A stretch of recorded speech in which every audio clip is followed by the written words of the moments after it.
Daily 2 നേരം പല്ലേക്കുന്ന ആളുകളാണ് നമ്മളെല്ലാവരും. എന്നാൽ 90% ആളുകളും തെറ്റായിട്ടാണ് ബ്രഷ് ചെയ്യുന്നതെന്ന് ഞാൻ പറഞ്ഞാൽ നിങ്ങൾ വിശ്വസിക്കുമോ? ഞാൻ ഈ പറയുന്ന 4 കാര്യങ്ങൾ ശ്രദ്ധിച്ചാൽ നിങ്ങൾക്ക് കൃത്യമായിട്ട് ബ്രഷ് ചെയ്യാൻ സാധിക്കും. ഒന്നാമത്തെ കാര്യം, കൃത്യമായ ബ്രഷ് ചൂസ് ചെയ്യുക എന്നുള്ളതാണ്. ബ്രഷിന്റെ മുകളിൽ തന്നെ ഹാർഡ്, മീഡിയം, സോഫ്റ്റ് എന്നത് രേഖപ്പെടുത്തിയിട്ടുണ്ടാവും. ഇതിലെപ്പോഴും സോഫ്റ്റ് ബ്രഷ് സെലക്ട് ചെയ്യുകയാണ് നല്ലത്.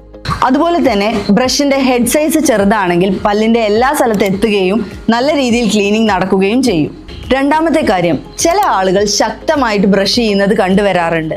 ഇങ്ങനെ ചെയ്യുന്നത് മൂലം ഇനാമലിൽ തേയ്മാനം ഉണ്ടാവുകയും സെർവൈക്കൽ അബ്രേഷൻ എന്ന രോഗാവസ്ഥ വരികയുമാണ് ചെയ്യുന്നത്. ബ്രഷ് ചെയ്യുമ്പോൾ ബ്രഷിന്റെ ഹെഡ് മോണയിലേക്ക് 45 ഡിഗ്രി ആംഗുലേഷനിൽ വെക്കുകയും മുകളിൽ നിന്ന് താഴോട്ടും താഴെ നിന്ന് മേലോട്ടും സർക്കുലർ മോഷനിലുമാണ് നമ്മൾ പല്ല് വൃത്തിയാക്കേണ്ടത്. മൂന്നാമത്തെ കാര്യം, ചില ആളുകൾ മണിക്കൂറുകളോളം ബ്രഷ് വായിൽ വെച്ച് നടക്കുന്നത് കാണാം. മറ്റു ചിലരാണെങ്കിലോ 2 സെക്കൻഡ് കൊണ്ട് ബ്രഷിംഗ് തീർത്ത് വരുന്നതും കാണാം. ഇത് രണ്ടും തെറ്റാണ്.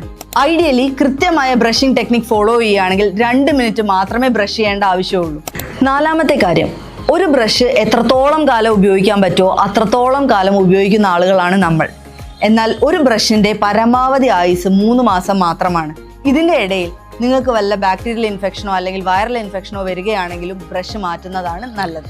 ഈ വീഡിയോ ഇൻഫോർമേറ്റീവായി തോന്നുകയാണെങ്കിൽ യൂസ്ഫുൾ ആയിട്ടുള്ളവർക്ക് ഷെയർ ചെയ്ത് കൊടുത്തോളൂ.